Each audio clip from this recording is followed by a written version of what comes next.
माने बे भलिबल गेलेनाय बा बुलुर जे गेलेनाय जे बादायनाय बेखौहाय चिरां जिल्लायावहाय दिनै मोनब्रै ब्लकनि गेजेरावहाय फार्स्ट 14 चिरां स्टुवार्ट ब्लकआ गेलेदों।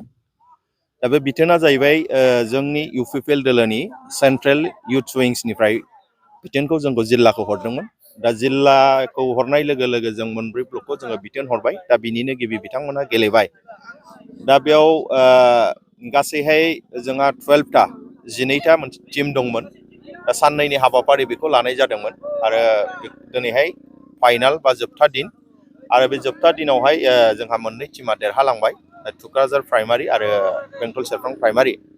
दा भलिबल एबा खेलाखौ लानायनि खारनानो जाहैबाय मोनसे समाव जोङो गोलाव सम माखासे थासारिनि गेजेरनि थाखाय जाहोननि थाखाय जोङो बेफोरबायदि खेला दुला बा लाइमोनफोरखौहाय फरायनायजों लोगोसे गुबुन गुबुन बिथिङावहाय इनकारेज होनायनि जे परिबेसा जोंहा गैया जादोंमोन।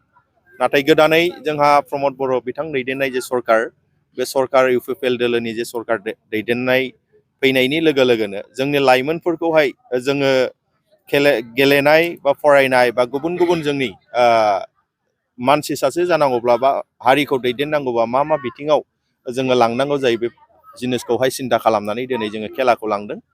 आरो बे खेलाखौहाय जोङो सारा बिटिसि ओनसोलाव जेसेबां जिल्ला दं बेखौ खुंनायनि मोनसे बिथोना दङ। बे हिसाबै जोङो दिनै बेखौ खुंनो मोननानै बिराद जों मोजां मोनदों जिल्ला हिसाबै। ओरैनो इउपिपिएल सरकारनि माबायाव हौवासाफोरनिल' जेन'बा फुटबल बा भलिबल बायदिसिना होनायखौ नुबाय थानो मोनदों, नाथाय आइजोफोरनि थाखाय बेबायदि खुंनायखौ जों नुनो मोनाखै। इयुनाव माबाफोर बेबस्था खालामनांगोन? आदसा, बे सोंथिया मोजां जादों, खारन जोङो समाजावहाय मोननै माने मा होनो जोंहा हौवा आरो हिन्जावनि मोनसे समाज जोङो थायो।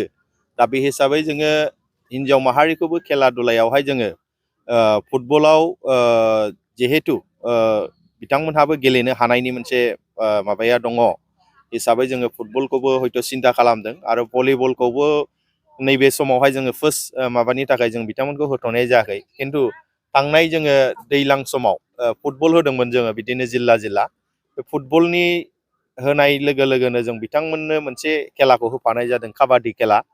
आरो बे काबादि खेलायावहाय जथेस्थ' जोंनि जोंहा हिन्जावसा लाइमोन बिथांमोनहा गेलेदों आरो मोजां पारफरमेन्सखौ जों नुनो मोनदों। हयथ' फैबाय थानाय समावहाय जोङो बिथांमोननि जे गेलेनाय भलिबलावनो जा फुटबलावनो जा गुबुन गुबुन बिथिंनि गेलेनाय जा बेखौबो जोङो हयथ' सिन्था खालामगोन। खारन खुंलांबाय थाब्लासो बबे थालांखो मारै खालामनांगौ बे जिनिसा सिन्थाधाराया फैबाय थायो। आरो बे बेलायाव नोंथांमोनहाबो हेफाजाब होलांनांगोन। जे जिनिसखौ जों साननो हास्लाबाखै बेखौ नोंथांमोन मिडिया नोंथांमोनहा जोंखौ एसे माने आसि खिन्थानानै होनांगोन। बेखौ आङो खावलायनाय थाबाय नोंथांमोननिसिम। दिनैनि देरहानाया उनावहाय बहाबा गेलेबावगोन नामा?